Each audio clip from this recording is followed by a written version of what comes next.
बरही भाग 3 के अंतर्गत संचालित राजकीय मध्य विद्यालय भिंदगी के नए प्रधानाध्यापक के तौर पर मोहम्मद रिजवान अहमद ने प्रभार ले लिया है। उन्होंने निवर्तमान प्रभारी प्रधानाध्यापक सुरेश प्रसाद रजक से प्रभार ग्रहण किया है। शनिवार को सभी शिक्षकों की उपस्थिति में श्री सुरेश प्रसाद रजक ने मोहम्मद रिजवान अहमद को प्रभार सौंपा और माला पहनाकर उनका स्वागत किया। इस अवसर पर उनके सभी शिक्षक एवं शिक्षिकाएं भी मौजूद रहीं। प्रभार ग्रहण करने के बाद मोहम्मद रिजवान अहमद ने कहा कि शैक्षणिक विकास उनकी प्राथमिकता रहेगी। साथ ही वे चाहते हैं कि उनके विद्यालय में गतिविधि आधारित शिक्षा को बढ़ावा दें एवं बच्चों में ड्रेस कोड लागू हो ताकि उनकी एकरूपता बनी रहे और पढ़ाई के प्रति उनका मन लगे।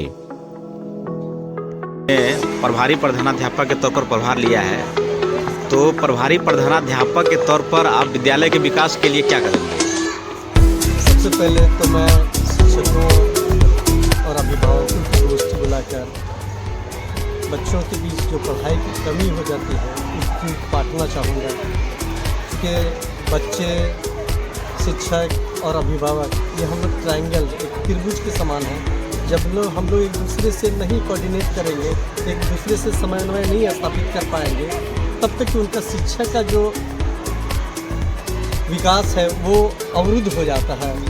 और उसके लिए हर हाल में इन तीनों को एक लय में एक साथ एक कतार में खड़ी रहने होगी, एक दूसरे का सहयोग करना होगा, तभी विकास हो पाएगा। और दूसरा मैं चाहूँगा कि विद्यालय के बच्चों का एक ड्रेस तो सरकार ने लागू किया है।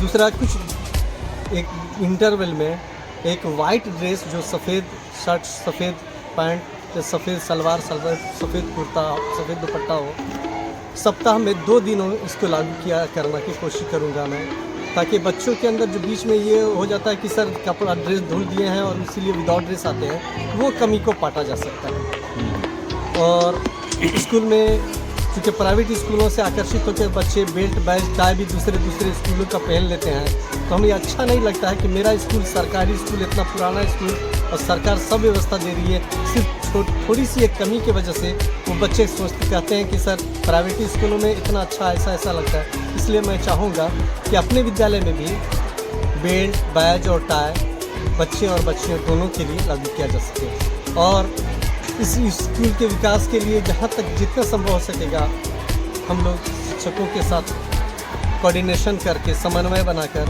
अभिभावकों के साथ समन्वय बनाकर जो कमी हो उसको पाटने की कोशिश करें।